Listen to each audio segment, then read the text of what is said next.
2 Chronicles, chapter 33. Manasseh was 12 years old when he began to reign, and he reigned 55 years in Jerusalem. He did that which was evil in Yahweh's sight, after the abominations of the nations whom Yahweh cast out before the children of Israel. For he built again the high places which Hezekiah his father had broken down, and he raised up altars for the Baals, made Asheroth, and worshipped all the army of the sky, and served them. He built altars in Yahweh's house, of which Yahweh said, My name shall be in Jerusalem forever. He built altars for all the army of the sky in the two courts of Yahweh's house. He also made his children to pass through the fire in the valley of the son of Hinnom.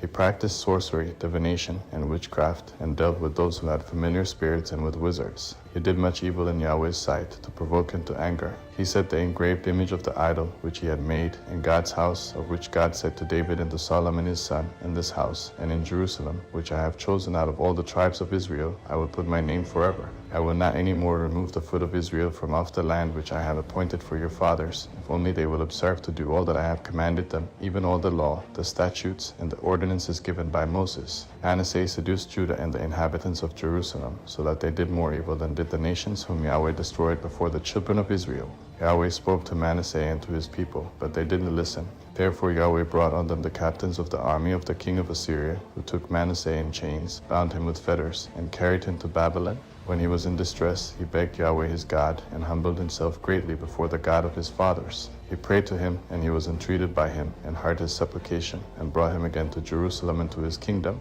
Then Manasseh knew that Yahweh was God. Now after this, he built an outer wall to David's city on the west side of Jehan, in the valley, even to the entrance at the fish gate. He encircled Ophel with it, and raised it up to a very great height, and he put valiant captains in all the fortified cities of Judah. He took away the foreign gods and the idol out of Yahweh's house, and all the altars that he had built in the mountain of Yahweh's house and in Jerusalem, and cast them out of the city. He built up Yahweh's altar, and offered sacrifices of peace offerings and of thanksgiving on it, and commanded Judah to serve Yahweh, the God of Israel. Nevertheless the people still sacrificed in the high places, but only to Yahweh their God. Now the rest of the acts of Manasseh, and his prayer to his God, and the words of the seers who spoke to him in the name of Yahweh, the God of Israel, behold, they are written among the acts of the kings of Israel. His prayer also, and how God listened to his request, and all his sin and his trespass, and the places in which he built high places and set up the Asherah poles and the engraved images before he humbled himself. Behold, they are written in the history of Hazai.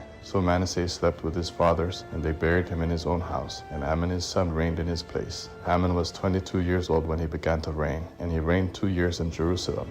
He did that which was evil in Yahweh's sight, as did Manasseh his father, and Amon sacrificed to all the engraved images which Manasseh his father had made, and served them. He didn't humble himself before Yahweh, as Manasseh his father had humbled himself.